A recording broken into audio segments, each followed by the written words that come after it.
To be honest, I struggled a lot with accounts. बहुत end तक भी, बहुत last तक भी, being not so intelligent student in accounts, and I was not able to score up to the mark which I expected out of myself, right? So, hi everyone, I'm Tanya and I welcome you all to my channel Psyched by Tanya. आज थोड़ा intro different है because this video is not just for my psychology students but also for other students who are from commerce domain.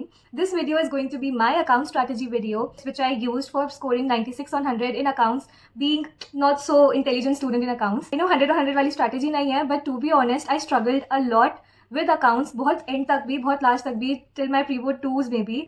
So the thing is मेरे साथ जो problem थी it was मैं बहुत practice भी करती थी. I use to give a lot of time to accounts बाकी सब्जेक्ट्स के रिलेटिव. ठीक है, नाउ व्हाट हैपेंड वाज जब मैं प्रैक्टिस कर रही हूँ, मैं मेरे कॉन्सेप्ट्स क्लियर कर लेती थी, मैं प्रैक्टिस कर रही हूँ, तब आंसर फिर भी ठीक आ जाता था.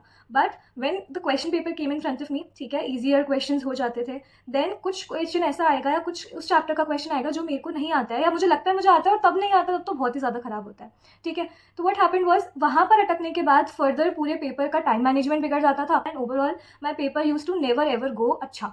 ठीक है, कुछ ना कुछ सिली एरर कर दूंगी, कहीं ना कहीं बहुत सारे हाफ मार्क्स कटवा कर, and I use to score really just average और like 50s out of 80, 60s out of 80 ऐसे मार्क्स आते थे विच आई डेंट लाइक, क्योंकि मेरी क्लास में बहुत टॉपर्स थे, राइट. लेकिन बाद में मेरे को ये लगता था कि अभी तो स्कूल के एग्जाम नहीं हो रहा है, बोर्ड का तो प्रेशर ही अलग होता है. When I appear for it, मेरे को क्या पता सब कुछ मैं ब्लैंक आउट हो जाऊँ, जैसे अभी हो जाता है.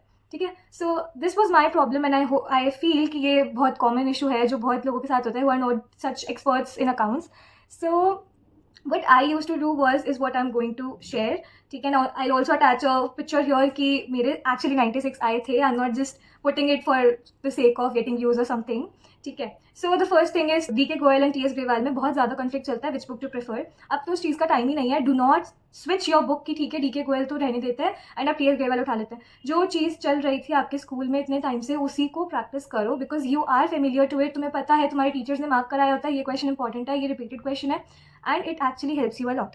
ठीक है, तो जो बुक चल रही है, जो होते आ रहा है अभी तक, उसी को चलने दो, बट जस्ट ट्राई कि तुम उस पर्टिकुलर बुक का हर एक क्वेश्चन प्रैक्टिस कर लो टिल योर बोर्ड्स. बाय हर एक आई मीन हर एक टाइप का question, and also mark those questions जो आपसे फर्स्ट टाइम में सॉल्व नहीं हुए, जिनको आपको थोड़ा extra effort, extra brain power, brain storming करने के बाद में आंसर समझ में आया, एंड कुछ पर्टिकुलर ऐसा कॉन्सेप्ट था जो उसमें आपको पुट करना पड़ा जो यूजुअल क्वेश्चन में नहीं होता है. ठीक है, while I was practicing for actually my board exams, उस टाइम पर बहुत सारे ऐसे क्वेश्चन पॉपअप हुए थे कि यार इसका करने का तो तरीका ही यही है, इसी तरह से ये क्वेश्चन होगा, इसी तरह से इसका प्रॉफिट आएगा, इसका ये आएगा, तभी मैं ये कर पाऊंगी.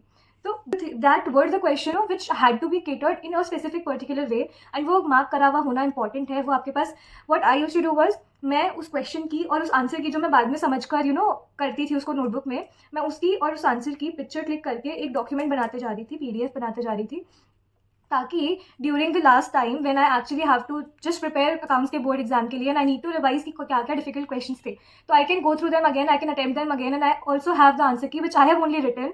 ठीक है, मेरे को पता है कि ये सही आंसर है, मैं उस ट्रिक को अप्लाई कर पा रही हूँ, नहीं कर पा रही हूँ. ठीक है, तो वो चीज़ आप लोग भी करना, PDF बनाकर रखना, जो टफ क्वेश्चन है, जो डिफिकल्ट क्वेश्चन है उसकी, क्योंकि बुक के थ्रू स्क्रॉल करके करना गेट्स डिफिकल्ट समटाइम्स एंड कभी नहीं टाइम मिलता है.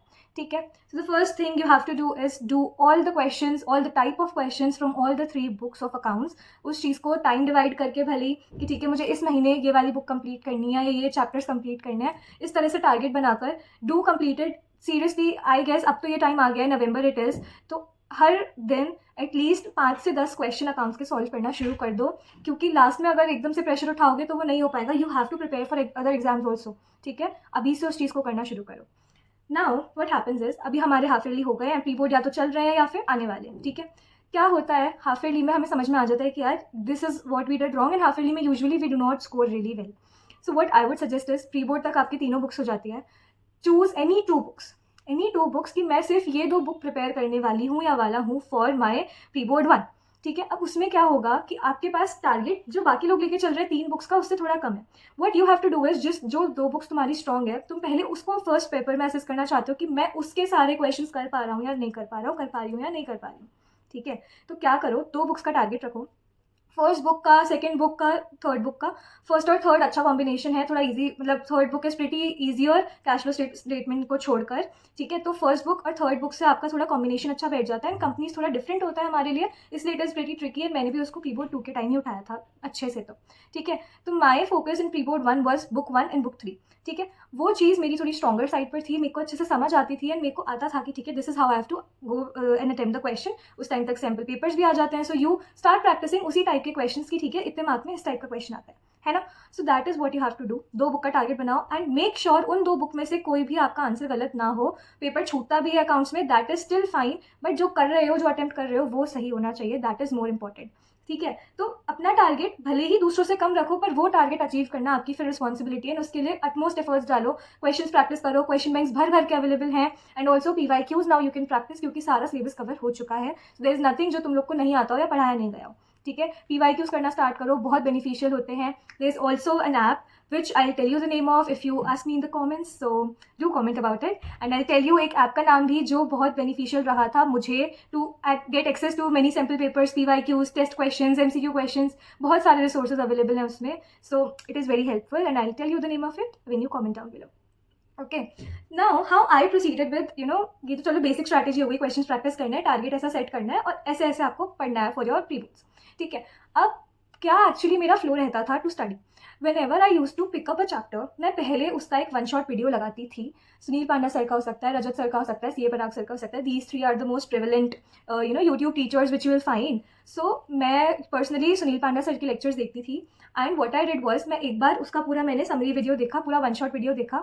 मुझे एक बार ये को पूरा रिकॉल हो गया कि this is how questions are to be done for this particular chapter, for this particular concept. कुछ कॉन्सेप्ट ऐसे भी होते हैं जो बहुत ट्रिकी होते हैं, आप उनको लास्ट के लिए भी छोड़ सकते हो कि ये सब अभी बाद में कवर करेंगे, पहले ईजियर पार्ट आप ढंग से कवर कर लो। ठीक है, कि वहाँ गलती नहीं होनी चाहिए, वहाँ गलती होती है तो इट हर्ट्स अ लॉट। ठीक है, तो पूरा आपने उस 1 शॉट को देखा, आपको एक बार को पूरी समरी दिमाग में आ गई। ठीक है, these are all the formulas, this is what we have to attempt. ठीक है, तो समझ में आ जाता है। फिर you pick up your book, साथ साथ में देखो, थोड़ी सी थ्योरी पढ़ना भी ज़रूरी है। अकाउंट्स में बच्चे स्किप कर देते हैं, बट MCQs के लिए इंपॉर्टेंट होती है, कुछ ना कुछ MCQ थ्योरी में से आता ही आता है, सारे न्यूमेरिकल नहीं आते हैं। ठीक है, तो उसके लिए बहुत इंपॉर्टेंट होती है, और कुछ ना कुछ ऐसा फॉर्मूला का एक्सप्लेनेशन हो सकता है वहाँ पे, या कुछ वेरिएशन हो सकता है फॉर्मूला का जो आपको थ्योरी में मिलेगा, बट एक्चुअली प्रैक्टिकल किसी क्वेश्चन में हो सकता है मिले या ना मिले, या आप अटेंड करो उसको या ना करो। ठीक है, हो सकता है स्किप हो जाए गलती से। So do attempt the theory, do read the theory वाला पार्ट ऑल्सो। ठीक है, अब आप मार्क करते हुए चल रहे हो, then come with the questions, come to the questions वाला पार्ट। उसको क्वेश्चन को पहले पढ़ो, get the framework in your mind कि ठीक है this is what is to be done in this question. अपना दिमाग लगाओ, फॉर्मूलाज जॉट डाउन करो। ठीक है, इस पार्ट को करने के लिए ये फॉर्मूला, इस पार्ट को करने के लिए ये, इस पार्ट को करने के लिए ये, this is how I have to proceed with the things. तो उसको करने के लिए अब आप क्या करोगे, फाइनली उस क्वेश्चन का फॉर्मेट बनाओ, अटेम्प्ट करना उसको स्टार्ट करो and be precise with your calculations and try to be quick, क्योंकि आपके पास टाइम कम होता है अकाउंट्स के एग्जाम में, but accuracy is more important than speed I would say. क्योंकि करना इंपॉर्टेंट होता है कि आपने पूरा आंसर करके उसमें टाइम भी दिया एंड कहीं ना कहीं उसमें गलती कर दी तो उसमें भी पूरे मार्क्स नहीं मिले, राइट। तो at least be accurate with your answers. अभी तो आपके पास टाइम है टू प्रैक्टिस फॉर स्पीड, ठीक है, तो वो आप कर लोगे लास्ट के टाइम पर भी, बट अभी एक्यूरेसी पर ध्यान दो। ठीक है, attempt as many questions as you can, practice करो, practice is the key for accounts, बहुत ज़्यादा रिक्वायर्ड होता है एंड स्पेशली जब मैथ्स है उसमें। ठीक है, कैलकुलेशंस है, you need to make sure कि प्रेजेंटेशन अच्छी हो आपकी। अकाउंट्स की शीट है तो ऐसा नहीं एकदम कैलकुलेशन करके कचरा कर रखा है, अकाउंट्स भी, journal entries and everything, the tables, the formats have to be very very clean and very very clear, क्योंकि नोबडी गिव्स इतना ज़्यादा ध्यान कि वो एक एक चीज़ आपकी समझेंगे उस कचरे में से अगर आपने उस पर करा है तो। It has to be very vigilant. ठीक है, आंसर मैच हुआ है, हो सकता है कभी आंसर मैच हो रहा है तो पीपल डोंट इवन चेक कि आपका बाकी सारी वैल्यूज सही है या नहीं। ठीक है, तो उतना आपका आंसर शीट क्लीन होना चाहिए, उतना आपका चलते आते हुए एक इमेज बन जानी चाहिए कि ठीक है this student is a good student and he might have attempted well, she might have attempted well. ठीक है, तो दिस इज दिस थिंग कि अच्छे से अटेम्प्ट करना है, क्वेश्चंस अच्छे से प्रैक्टिस करने हैं, एक्यूरेसी पर ध्यान देना है for now, and then when you practice जनवरी और फरवरी में, उस टाइम पर स्पीड पर भी वर्क करना। I am not saying speed important नहीं है, बहुत ज़्यादा इंपॉर्टेंट है। पेपर अकाउंट्स में तो बहुत छूटते हैं, ठीक है, इन इवन बोर्ड्स में भी छूटते हैं, मेरे बहुत सारे फ्रेंड्स के पेपर छूटे थे एंड ट्रस्ट मी बहुत ज़्यादा गंदा लगता है जब टाइम मैनेज नहीं हो पाता है फाइनल एग्जाम के टाइम। ठीक है, तो दिस इज दिस थिंग कि तुमने अपना प्रिपरेशन ऐसे करा। मैं 1 शॉट्स देखती थी एंड देन क्वेश्चंस प्रैक्टिस करती थी, जिससे I use to get a summary in my head and I use to then attempt the questions. ठीक है, इंपॉर्टेंट क्वेश्चंस जो है मैंने उसका पार्ट आपको बता ही दिया। प्रेजेंटेशन अच्छी होनी चाहिए, ये भी I have mention, and then target थोड़ा कम सेट करो फॉर प्री बोर्ड 1, ताकि आप कुछ 2 चीज़ें जो आप चूज़ कर रहे हो उसको बेस्ट अटेम्प्ट कर पाओ। ट्रस्ट मी, बुक 3 तो बहुत ज़्यादा ईजी है, उसमें बहुत ज़्यादा थ्योरी है एंड सिर्फ याद करने का है, तो it is like bonus marks for you guys. ठीक है, उससे MCQs भी आते हैं 5, तो बहुत ईजी हो जाता है एंड उसके साथ जो क्वेश्चंस आते हैं प्रॉफिट एंड लॉस स्टेटमेंट बनाने का, या दी स्टेटमेंट्स वाली चीज़ें, बैलेंस शीट बनाने का, and what your things which are to be, ये किसका हेड सब हेडिंग है, ये बहुत ईजी क्वेश्चन है एंड सीरियसली जब ये अच्छे जाते हैं ना तो बहुत अच्छा लगता है और वो बहुत अच्छे से मार्क्स गेन भी करवाता है आपको, ठीक है।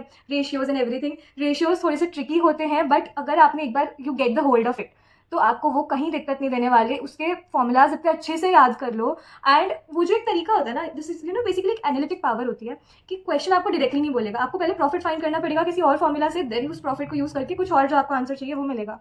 तो वो चीज़ कैसे अप्लाई करनी है वो आपको प्रैक्टिस से ही समझ में आएगा, ठीक है। बट ये एनालिटिक पावर आपकी दिसंबर तक तो डेवलप हो जानी चाहिए। मैंने रेशियोज बहुत लेट उठाया था एंड बाद में जब मैंने उसको उठाया तब मुझे समझ में आया कि यार दिस इज तो वेरी इजी और ये बहुत अच्छे से मैं कर सकती हूँ। And actually third book is the easiest and सबसे ज़्यादा स्कोरिंग, तो उसको अच्छे से कर लेना। कैश फ्लो भी अगर एक बार समझ गए ना, it's seriously very easy. Sunil Panda sir से पढ़ो, उनका तरीका इज़ वेरी गुड उस चीज़ को पढ़ाने का एंड बहुत अच्छे से उन्होंने एक्सप्लेन किया है उसमें सब कुछ, जो भी उनकी लेक्चर्स हैं। सो डू रेफर देम, बहुत इजीली समझ में आ जाएगा। तो कैश फ्लो हो गया, बुक 3 तो मतलब हमारी पूरी सॉर्टेड है। सिमिलरली बुक 1 पार्टनरशिप, हम उसको थोड़ा पहले से भी पढ़कर आए हैं, हमें आता है 11 से कि ठीक है ये चीज़ होती है, ऐसे करते हैं इसको, बस थोड़ी बहुत चीज़ें नहीं है। रिटायरमेंट रेशियोज़ वाली चीज़ तो उसमें बहुत ईजी है, ठीक है। प्रॉफिट शेयरिंग रेशियो वाला, उसमें बस गलतियाँ नहीं करनी, अगर वहीं गलती कर दी तो पूरा क्वेश्चन ही गलत हो जाएगा। फिर जर्नल एंट्रीज होती है, वो भी बहुत ईजी होती है। All you need to do is practice and be precise with your answers. अगर कॉन्सेप्ट क्लियर नहीं है, बार बार वीडियोस देखो, लेक्चर्स देखो, एक कॉन्सेप्ट को क्लियर करे बिना आगे मत बढ़ो, ठीक है, वरना आपको आगे तक उस चीज़ में प्रॉब्लम आएगी, ठीक है।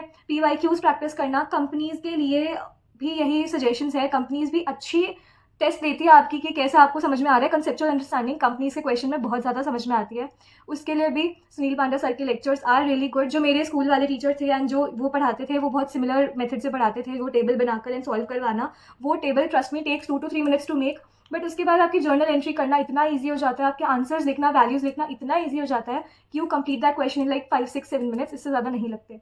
So trust me, do follow that method. अगर आपको समझ में आता है तो उससे ही करना, वो बहुत अच्छा लगता है। एंड वहाँ पर आपको हो सकता है जो आपका एग्जामिनर हो उस टेबल के भी कुछ ना कुछ marks they they, may be, ठीक है। एंड डू नॉट थिंक बस रफ में हमने कुछ काम करा या फॉर्मेट बनाया तो उसके मार्क्स मिलेंगे। हाँ, ऐसा होता है कि अगर आपने फॉर्मेट बनाया और आपने एक दो चीज़ें जो आपको आती थी, जो ईजियर थिंग्स थी, आपने उसको कैलकुलेट करके उसको मेंशन कर दिया, you will get a hold of 1 or 2 marks वहाँ से, हाफ मार्क, 1 मार्क, ऐसे थोड़ा थोड़ा चोरी कर करके इधर उधर से छोटी छोटी चीज़ें मेंशन कर दोगे तो आधा एक नंबर तो कोई ना कोई दे देगा, ठीक है। तो अगर कुछ नहीं आता है, उस क्वेश्चन को ब्लैंक नहीं छोड़ना है, कुछ ना कुछ कहीं ना कहीं से लिखकर जो चीज़ आपको आती है एक्चुअली वो मेंशन कर दो और आपको आधा नंबर, 1 नंबर मिल जाएगा, जो भाई टोटल मार्क्स में तो बहुत इंपॉर्टेंट होता है, ठीक है। मेरे को प्री बोर्ड हाफ रिलीज में बहुत हेल्प करी थी उस आधे मार्क में की, ठीक है। I got good marks, decent marks की, इतने भी बुरे नहीं है वाले हैं, ठीक है। So this is it. इतना ज़्यादा लोड नहीं लेना है अकाउंट्स का, आई नो बहुत स्ट्रेसिंग हो जाता है, बट लेक्चर्स देखो ऑनलाइन, बार बार वही आप रिकॉल करोगे, सुनोगे, आपको मेथड समझ में आएगा, फॉर्मूला समझ में आएगा, उससे ईजियर हो जाती है चीज़ें। And do focus on practicing and practicing neatly, अच्छे तरह से उसको प्रेजेंट करो and you will definitely score really good in your exams, ठीक है। थोड़ा सैम्पल पेपर्स वगैरह अभी बाद में शुरू कर लेना, जैन फेब के टाइम पे। अभी जो आपकी बुक में क्वेश्चंस हैं उन्हीं को अटेम्प्ट करो। थोड़ा सा अगर एनसीईआरटी पढ़ने का टाइम है तो एनसीईआरटी से थ्योरी पढ़ लो, उससे थोड़ी चीज़ें समझ में आ जाएगी। कुछ ऐसा एमसीक्यू आ जाता है जो सिर्फ एनसीईआरटी में थ्योरी में लिखा है, तो उसमें आपके पास एक एज होगा and you will be able to attempt the paper properly, ठीक है। फिर टाइम मैनेजमेंट टेक्निक्स वगैरह तो बाद की बात है। अभी पहले हमें कंसेप्चुअल क्लैरिटी एंड एक्यूरेसी और स्पीड पर वर्क करना है, जिसमें फर्स्ट पार्ट इज एक्यूरेसी, ठीक है। So this was it for my strategy video and बाद में और भी लाते रहेंगे time to time. So I hope it was helpful. Do let me know your reviews or anything else which you want me to cover regarding any other subject or maybe this subject only, kuch part 2 video banao. So do let me know about it also. Okay, I'll see you in my next videos. Take care and bye bye.